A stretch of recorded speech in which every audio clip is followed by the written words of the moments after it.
Bonjour à tous, ceci est le compte-rendu de ma 61e journée de bonheur en direction de Saint-Jacques-de-Compostelle.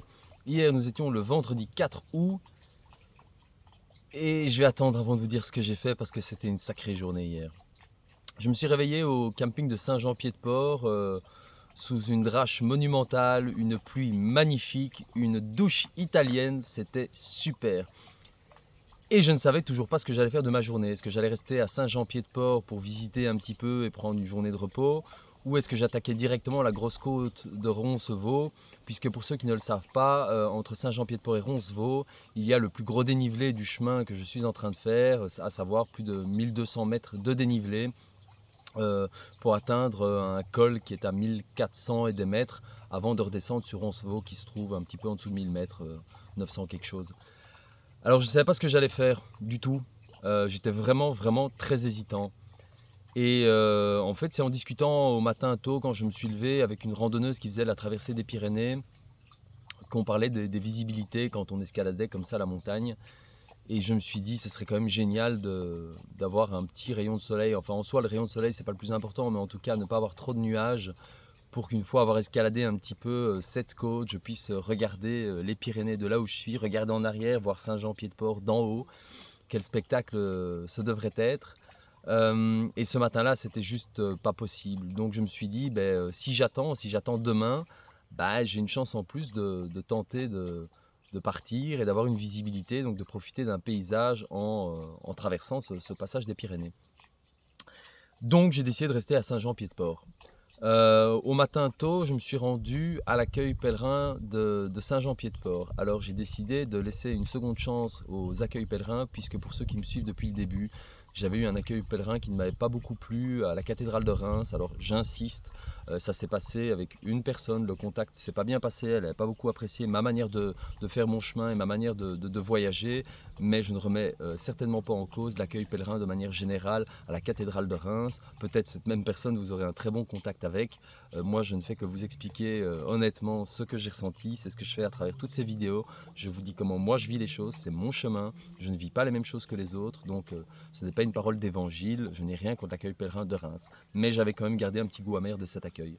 Donc, j'ai décidé de ne pas rester sur cette note-là et je me suis rendu à l'accueil pèlerin de Saint-Jean-Pied-de-Port. Et j'ai bien fait. L'accueil était absolument extraordinaire. Ces gens étaient pleins de bienveillance, pleins de gentillesse. Ils ont été absolument adorables avec moi. J'ai adoré partager avec eux. Et c'était un très bon moment. Comme j'y étais tôt le matin, puisque j'avais déjà passé la nuit à Saint-Jean-Pied-de-Port, il n'y avait pas grand monde qui était là. Donc j'ai eu la chance non pas d'avoir un interlocuteur, mais quatre, puisqu'ils commençaient leur journée et que la plupart des pèlerins vont à cet accueil pèlerin une fois qu'ils arrivent à Saint-Jean-Pied-de-Port, donc généralement à la fin de leur étape précédente. Donc ils arrivent généralement début d'après-midi, milieu d'après-midi, un peu plus tard pour les autres. Et donc bon, moi j'étais là tôt au matin et j'avais une salle remplie d'accueillants et tous prêts à m'aider en même temps, c'était super. Je leur ai notamment partagé sur mon voyage, ma manière de voyager, et même pour eux qui connaissent très bien ce pèlerinage, quelqu'un qui vient à pied de Bruxelles en une fois, c'est pas rien, d'après eux, très peu de gens font ça, il y en a bien sûr, mais ça représente vraiment une minorité de gens, qui plus est qu'ils le font en plus avec la tente, là on arrive dans une super minorité. Ils m'ont donné beaucoup d'informations utiles, vraiment beaucoup d'informations utiles. Ils m'ont donné notamment un plan pour l'étape Saint-Jean-Pied-de-Port-Roncevaux en m'expliquant en détail les passages, la voie à pas emprunter à cette période de l'année, une autre voie qui était mieux, un point de vue, enfin vraiment plein d'indications vraiment super utiles. Et une des dames avec qui j'ai eu la chance d'échanger m'a fait une proposition absolument géniale, du moins sur papier au début elle le semblait pour moi. Elle m'a proposé de ne pas rester une deuxième nuit additionnelle au camping comme je comptais le faire, mais elle me proposait d'aller dans un refuge qui est vraiment pas loin de l'accueil pèlerin, un refuge pour pèlerins, je crois qu'il y a une petite quarantaine de lits là, pour y passer la nuit, histoire d'être au sec au matin et de ne pas devoir replier ma tente sous la pluie, puisque les conditions météo sur Saint-Jean-Pied-de-Port n'annonçaient pas grand-chose comme grand soleil, donc il y avait fort à croire qu'en repassant une nuit additionnelle au camping, j'allais de toute façon être trempé au matin pour partir. Donc elle me proposait d'aller au refuge pour le même prix que le camping, avec un petit déjeuner, mais au moins j'aurais été au sec au moment du départ, c'est toujours plus agréable. Elle m'a également proposé de mettre sécher ma tente à l'accueil pèlerin et de faire une lessive. Alors merci pour toutes ces propositions, c'était génial. Donc J'étais au camping, j'ai repris mes affaires, j'étais à l'accueil pèlerin, j'avais décidé, j'allais suivre ce plan qui m'avait été si gentiment proposé. J'ai mis sécher ma tente à l'accueil, j'ai fait tourner une lessive avec mes vêtements qui étaient sales et l'accueil pèlerin ouvrait à 14 h, donc j'étais me balader un petit peu dans Saint-Jean-Pied-de-Port pour me rendre au refuge, pour aller au refuge pèlerin, donc à 14 h à l'ouverture. Ce que j'ai fait, il se trouve que quand je suis arrivé à l'ouverture, eh bien, il y avait une file de pèlerins qui attendaient pour bénéficier de ce refuge. Et je me suis senti très rapidement, comment dire, pas à ma place. Pas à ma place. Comme vous le savez, j'ai passé des semaines à marcher, à bivouaquer dans la nature. J'ai marché 90 ou 90% de mon trajet en solitaire. Et la question m'avait été posée d'ailleurs à l'accueil pèlerin par un monsieur de l'accueil qui m'a demandé si j'étais prêt. Et je lui ai répondu prêt pourquoi pour gravir la côte vers Roncevaux ou pour le monde que je risque de retrouver sur la route. Il m'a dit écoutez, vu le chemin que vous avez déjà fait, je pense que la marche ça va aller, mais pour le monde. Et je lui avais répondu je sais pas, on verra. Eh ben, la question elle a été répondue quand j'ai fait cette file, puisque je ne me sentais absolument pas à ma place. Et je ne me suis pas senti à ma place s'est même transformé en une sorte d'angoisse. La raison pour laquelle je n'étais pas à ma place, c'est que je ne suis pas du tout le même genre de pèlerin que ceux qui étaient là. Alors j'ai rien contre tous ces gens, bien sûr, que du contraire, mais les gens qui étaient là à l'accueil étaient, comment dire, bruyants même quand ils ne parlaient pas. Je sentais une énergie qui n'est pas la mienne, quand je suis seul dans la nature ou avec des pèlerins que j'ai choisis. Donc vous le savez, j'ai quand même fait pas mal de marches avec d'autres pèlerins. J'ai notamment passé 11 merveilleuses journées de marche avec Alice. Mais les pèlerins avec qui je suis resté, je les ai choisis en chemin et ils m'ont choisi aussi. Il y a une connexion qui s'était faite. Ici, j'étais au milieu de plus d'une trentaine de gens qui attendaient. Des gens que je ne connaissais pas du tout. Alors d'habitude, je suis assez sociable, mais là, les circonstances font que je n'étais pas prêt. J'étais juste pas prêt à ça.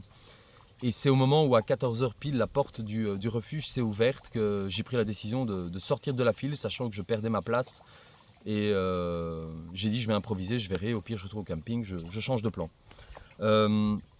Donc j'avais besoin de méditer un peu sur ce que j'allais faire. Et a commencé à trotter dans ma tête l'idée de partir vers Roncevaux cet après-midi. Ou fin d'après-midi, je ne savais pas. J'étais pas sûr du tout. Roncevaux c'était comme 26 km. Attaquer ces 26 km dans l'après-midi, c'était quand même beaucoup en considérant qu'il y a le gros dénivelé.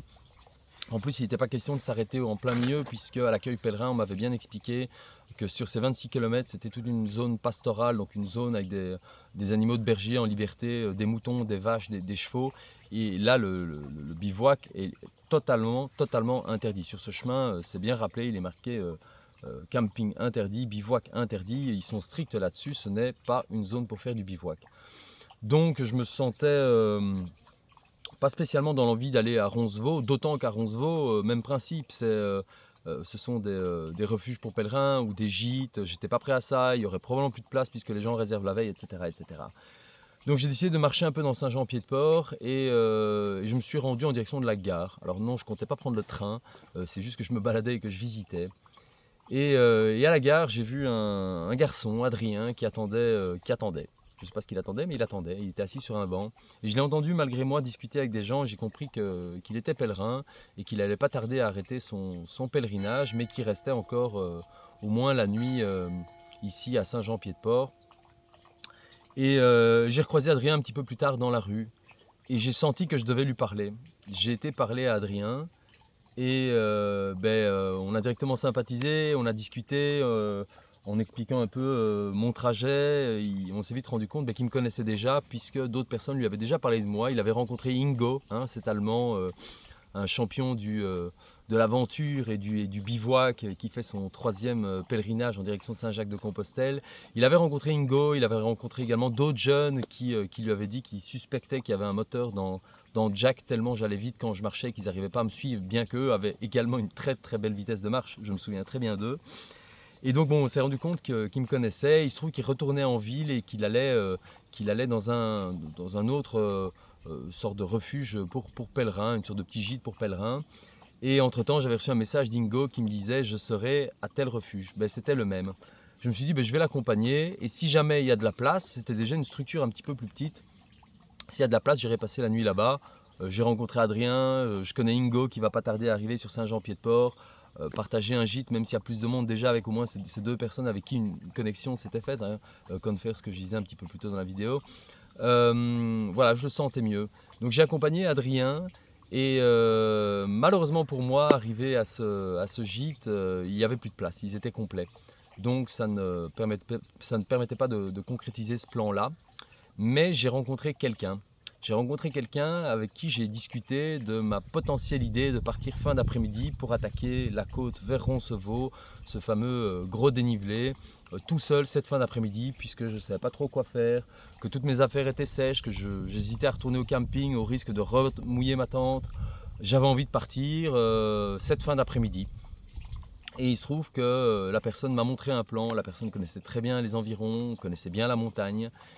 Et il m'a conforté dans l'idée de le faire. Donc c'est vers 15h30 que je me suis dit que j'allais attaquer la montée de Roncevaux tout seul, fin d'après-midi, et m'amuser un peu. Voilà, j'avais très envie de la faire cette montée, donc j'ai décidé j'allais le faire. En regardant un petit peu avec cette personne avec qui je discutais et les plans, etc. En fait, bon, je l'avais déjà vu honnêtement sur une carte, mais du coup j'ai pu en discuter et valider ce que je pensais savoir avec cette personne. Il y avait un refuge anti-orage à 1300 mètres d'altitude qui se trouvait à 6-7 km avant Roncevaux, donc en plein milieu de la montagne. C'est vraiment un refuge, tout ce qu'il y a de plus basique, hein. C'est vraiment une cabane bétonnée où il n'y a rien du tout, voilà, au milieu de la montagne. Et donc mon plan c'était de gravir en soirée le gros de la côte, puisque ce refuge anti-orage se trouvait, je pense, à moins 200 mètres de dénivelé du col le plus haut en direction de Roncevaux, donc 1300 mètres d'altitude. Et mon plan, c'était d'escalader ça. Bon, j'avais quand même entre 18 et 20 km à faire, donc il ne s'agissait pas de traîner si je décidais de le faire. Alors j'ai dit au revoir à Adrien, je lui ai dit de remettre le bonjour à Ingo quand il le croisait. Je suis parti pour méditer sur la possibilité de faire l'escalade. Et en chemin, qui je croise? Ingo, bien sûr, c'était évident, j'ai croisé Ingo qui, sans hésiter et sans même penser à d'abord aller à son gîte, m'a dit viens, on va boire un café. Je lui ai dit écoute, je suis un peu dans l'empressement, là je dois peut-être faire un truc, donc je pensais à cette montée que je ne devais pas commencer trop tard. Et puis il m'a regardé et puis j'ai dit bon ok allez changement de plan, on va boire un café avec Ingo, c'est quand même vachement plus important que de me presser. Je me suis pas pressé jusque là, je vais pas commencer. J'ai été boire un café avec Ingo, je lui ai parlé de mon plan pour gravir la côte le soir même. Il m'a parlé de ce qu'il a fait ces derniers jours, bref on a passé une grosse heure ensemble, c'était vraiment génial, j'étais vraiment ravi de le voir. D'autant que pour la petite histoire, lui il va faire cette fois-ci le chemin français, donc là quoi qu'il arrive, à moins qu'on se rejoigne à Saint-Jean-Pied-de-Port, à Santiago, pardon, à moins qu'on se rejoigne à Santiago plus ou moins en même temps, les probabilités sont quand même très faibles, mais a priori on ne se voit plus puisque de Saint-Jean-Pied-de-Port pour le chemin du Nord et pour le chemin français, et je réponds à la question qui m'a été posée par Marc au passage, j'ai décidé de faire le chemin français, on n'allait plus se croiser. Voilà, donc c'était vraiment chouette de le recroiser là, de repasser un moment avec lui. Et puis une fois que j'ai terminé ce très chouette moment avec Ingo, il était un peu avant 17h. Et là j'ai dit bon, qu'est-ce que je fais? Je le fais pas. Il faut savoir que j'ai quasiment une vingtaine de kilomètres, plus de 1200 mètres d'escalade. Et la nuit va arriver. Et voilà, j'ai décidé de le faire. Voilà, j'ai décidé de le faire. Donc je suis parti vers du bas de cette côte à Saint-Jean-Pied-de-Port vers 17h, prêt à escalader. Et c'était génial, c'était vraiment génial. Alors il faut savoir qu'avant de le faire, j'ai contacté une personne de confiance, un ami, pour lui dire ce que j'allais faire et pour lui dire à peu près l'heure estimée à laquelle j'allais... Merci. L'heure à laquelle j'allais arriver au niveau du refuge et voilà, je vais même partager ma position GPS, donc j'ai quand même fait les choses dans les règles de l'art, on ne sait jamais. Ce que j'ai oublié de dire, c'est qu'il y avait une fenêtre de ciel bleu pendant 2 ou 3 heures au moins, Ce qui faisait que si je partais là à 17 h, j'allais pouvoir observer le point de vue que je voulais sur les Pyrénées et sur Saint-Jean-Pied-de-Port, vue de la montagne. Et ça s'est passé comme ça, le plan s'est très bien passé. Donc j'ai commencé l'escalade. Alors c'est pas facile quand même. J'ai pas eu trop dur, c'était sportif, faut le dire. Ceci dit, je suis sportif. Je pense que les 1500 km plus que j'ai parcouru jusqu'à aujourd'hui m'ont servi d'entraînement. Mais par contre, les dénivelés, j'en ai pas fait beaucoup. Donc j'ai commencé à escalader. J'ai escaladé torse nu.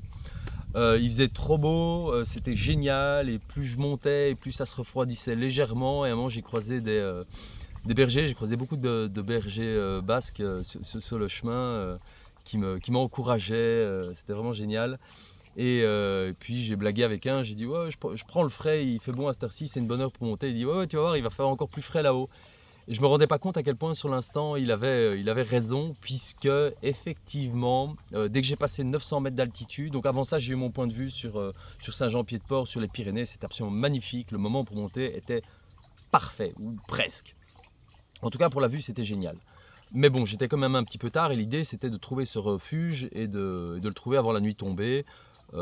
Mais bon, j'ai pas fait n'importe quoi, je suis super équipé, je commence à savoir ce que je fais, je connais mon physique, j'ai la tente, j'ai du matériel, j'ai des couches s'il fait froid, j'ai de quoi cuisiner, me réchauffer, j'ai tout le matériel nécessaire, donc j'étais vraiment confortable dans cette montée. Mais passé donc 900 mètres, je me suis retrouvé dans les nuages et là il a commencé à faire un peu frais, voilà, juste un peu frais. J'ai continué mon escalade et je dirais à 6 km peut-être de la frontière espagnole, peut-être un petit peu moins, allez. J'avais décidé de ne pas suivre le chemin, puisque le chemin s'écartait de la route. Donc la montée c'était principalement une route avec un très très fort dénivelé. Mais de temps en temps il y avait un petit chemin Compostelle qui partait sur la droite et qui partait dans la verdure. Et puis on voyait que 200 mètres plus loin, il reprenait la route. Moi j'étais avec Jack, il faisait brumeux et nuageux. J'étais dans les nuages, je ne sais même pas si c'est des nuages ou de la brume. Enfin, j'avais passé les nuages, mais je ne suis pas un expert météo, un expert des montagnes. Et à un moment, je ne sais pas distinguer est-ce que c'est de la brume, est-ce que c'est des nuages. Voilà, on ne voyait pas grand-chose. Et donc d'après mes cartes, en restant sur la route, je m'évitais de sortir de la route. Il y avait vraiment une visibilité quasi nulle, hein. On voyait à 10 mètres. Hein. Donc à un moment, j'ai dit, bon, je reste sur la route, je suis la route, comme ça je ne me perds pas, je suis quand même tout seul, je ne vais pas faire de bêtises. Donc, je suis resté sur la route et j'ai fait cette petite... j'ai fait cette petite manip 2-3 fois, jusqu'à un moment où c'était à la croix de Thibaut. Le chemin m'indiquait d'aller à droite pour aller vers la frontière espagnole, pour aller vers la fontaine de Roland qui se trouve en Espagne. Et j'ai décidé de rester sur la route. J'avais vite regardé sur ma carte, j'étais censé pouvoir rejoindre le point que je voulais, et là j'ai eu un coup de chance, un ange du chemin qui est intervenu, puisque à 200-300 mètres peut-être de la croix Thibaut, où j'ai décidé de rester sur la route et pas de prendre le chemin, une voiture était à l'arrêt, un 4x4 était à l'arrêt. C'était un berger qui m'a demandé si j'étais en train de faire Compostelle. Je lui ai dit oui, que j'étais sorti de la route volontairement, et puis je lui ai expliqué mon plan d'aller à ce refuge en Espagne, et il m'a remis sur le chemin. Il m'a littéralement remis sur le chemin, parce qu'en fait ma route elle amenait pas du tout là où il fallait. Alors ceci dit, avec la visibilité qu'il y avait, j'ai un GPS, je faisais très attention. J'aurais rapidement remarqué le subterfuge, bon, en gros que je m'étais planté, mais ça m'aurait coûté 1 kilomètre au moins, 1 kilomètre aller, 1 kilomètre retour. Or que là, ce monsieur était arrêté au bon endroit, au bon moment, a décidé d'ouvrir la vitre de sa voiture, de me demander où j'allais, de s'intéresser à ce que je faisais, de me remettre sur le chemin. Donc voilà, j'ai eu beaucoup de chance, un ange du chemin est intervenu pour me remettre sur le chemin. Donc je suis parti par son chemin, et un peu comme je le pensais, ouais, ce chemin il était vachement moins praticable que la jolie route qui montait là dans les Pyrénées. Et là avec Jack, c'était folklorique, c'était très sport, c'était des chemins étroits, beaucoup de rochers extrêmement pointus, des flaques d'eau puisqu'il avait plu beaucoup les derniers jours. Enfin, c'était carrément pas le meilleur chemin que j'ai fait. La visibilité était catastrophique, mais le chemin était extrêmement bien indiqué. Ça, je dois le dire, la visibilité était quasi nulle, mais il y avait régulièrement des poteaux orange qui indiquaient le chemin. Vraiment, je l'ai fait dans des conditions tardives. Je parle de fin de journée avec une visibilité pas terrible, mais vraiment se perdre là, c'est quasiment faire exprès, quoi. C'est vraiment, vraiment bien indiqué. D'ailleurs, ils ont rajouté des poteaux oranges pour ça, puisque cette zone des Pyrénées, la météo change tout le temps. Il y a du brouillard, il y a des nuages, on voit rien. Donc c'est connu pour éviter que les gens se perdent. Ils ont extrêmement bien balisé l'endroit. Et du coup, j'ai continué sur ce chemin-là.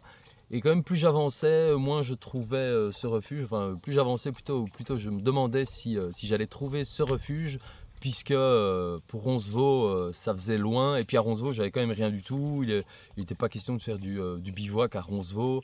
Donc vraiment, je misais tout sur ce refuge. Et voilà, mon ami à qui j'avais confié mon escapade s'inquiétait un peu, m'envoyait régulièrement des messages. Alors t'en es où? Tu le vois ce refuge? Je lui dis, écoute, normalement il est dans 2 km, normalement il est dans 1 km. Bon, je suis tombé sur ce refuge. Quand je suis arrivé sur le plateau où était le refuge, le vent soufflait, mais soufflait. Il faisait froid, mais très froid. Je pense qu'il faisait pas 5 degrés, il faisait vraiment très froid. Alors je suis bien équipé. Pour une nuit comme ça, là, dans les Pyrénées, par ce temps-là, je peux survivre une nuit. J'ai carrément pas l'équipement pour passer 2-3 nuits d'affilée là. Ce que j'ai pas dit, c'est que notamment sur le chemin, il y avait des chemins extrêmement boueux. Mais quand je dis extrêmement boueux, à un moment, j'essayais de passer le mieux possible avec Jack et essayer de pas trop salir mes chaussures. Mais ça, voilà, j'ai vite compris que c'était impossible. Puisque j'ai des chaussures en tissu, j'ai des chaussures de trail. Donc moi, dès que je mets le pied dans une flaque ou dans de la boue, les chaussures sont mouillées directement. Et à un moment, j'ai mis mon pied à un endroit et c'était une boue, presque un sable mouvant. Mon pied s'est enfoncé jusqu'à mi-mollet. J'ai vite compris que faire ce passage-là sans me mouiller les pieds, c'était pas possible. Donc je suis arrivé au refuge. Et alors j'ai fait une photo. Je vois le refuge à, je sais pas, à 30 mètres. Il est quasiment impossible à. Enfin, on voit juste la silhouette. On voit juste la silhouette. J'ai envoyé une photo à mon ami pour lui dire, écoute, je crois que je l'ai trouvé. On voit la forme d'une petite maisonnette, vraiment très petite. J'ai dit, je crois que je l'ai trouvé. Il n'y avait quasiment pas de réseau là-haut, venteux, froid, j'avais les pieds trempés, j'avais hâte de rentrer dans ce refuge. Mes deux questions se posaient, c'est est-ce que la porte sera bien ouverte? Bon, a priori oui. Et puis est-ce qu'il y a quelqu'un à l'intérieur? Donc je suis arrivé au refuge, j'ai ouvert la porte et dans un noir quasi absolu puisqu'il n'y a pas de fenêtre, je vois une petite lampe frontale allumée qui bouge.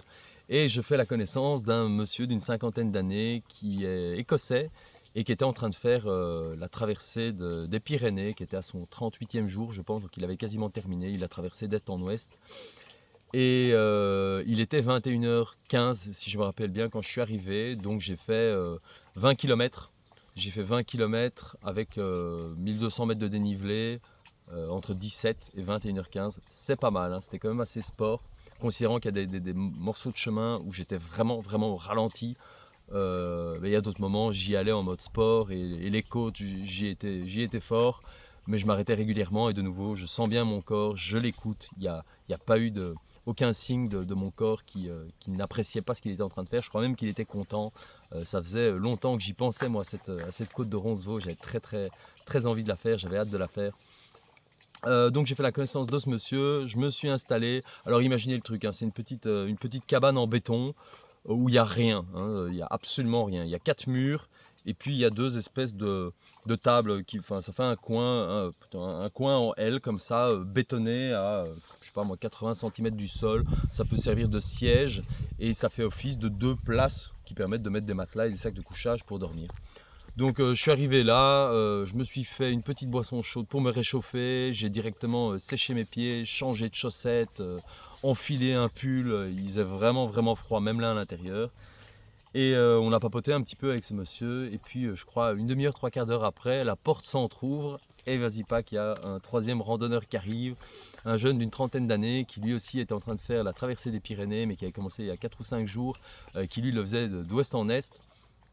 Et il est arrivé un peu sur le tard. Voilà, on s'est retrouvé à 3. Alors à 3, c'était très bien parce qu'il faisait vraiment très froid dans ce tout petit refuge, vraiment, mais vraiment très très froid. Donc je pense que les 3 chaleurs humaines ont permis de passer une nuit pas trop mauvaise. Donc voilà, on a tous été couchés, je pense, vers 23h, 23h15 après avoir mangé pour une relativement bonne nuit de sommeil. Je m'attendais honnêtement à bien pire que ça. Et puis le frais le matin, ça réveille. Et ça, je vous en parlerai dans la vidéo de demain, le compte rendu de la journée d'aujourd'hui du coup. Ce que je vais par contre vous dire, c'est que j'ai fait hier quand j'étais en train de monter, quand je m'approchais de la frontière espagnole, du moins que j'espérais m'approcher de la frontière espagnole, j'ai fait une petite vidéo pour vous montrer ce que je voyais. Cette vidéo, je vais la poster un petit peu plus tard. Je voulais pas trop spoiler la journée d'hier, d'autant qu'au moment où j'ai fait la vidéo, je ne savais pas si j'allais trouver mon refuge. Donc voilà, je voulais inquiéter personne. Ça s'est très bien passé. Spoiler alerte, je suis en Espagne ici, je suis redescendu, je suis de nouveau dans la civilisation et je suis à 800 mètres d'altitude, la température est excellente ici, j'ai pu retirer toutes mes couches et de nouveau tout ça je vous expliquerai demain bien sûr. Voilà, mais je pense que c'est un peu tout sur la journée d'hier. Bon, il y a certainement plein d'autres choses, mais ça vous donne une bonne idée. Le plan initial, ben, il n'y en avait pas, je ne savais pas ce que j'allais faire. Je voulais rester à Saint-Jean-Pied-de-Port et puis j'ai hésité, puis je me suis lancé et je suis monté et je ne regretterai pas. C'était quand même impressionnant, je dois dire, au moment où j'étais pas trop loin de la frontière espagnole, la visibilité était nulle, il faisait froid, il pleuvait à ce moment-là, je ne vous l'ai pas dit.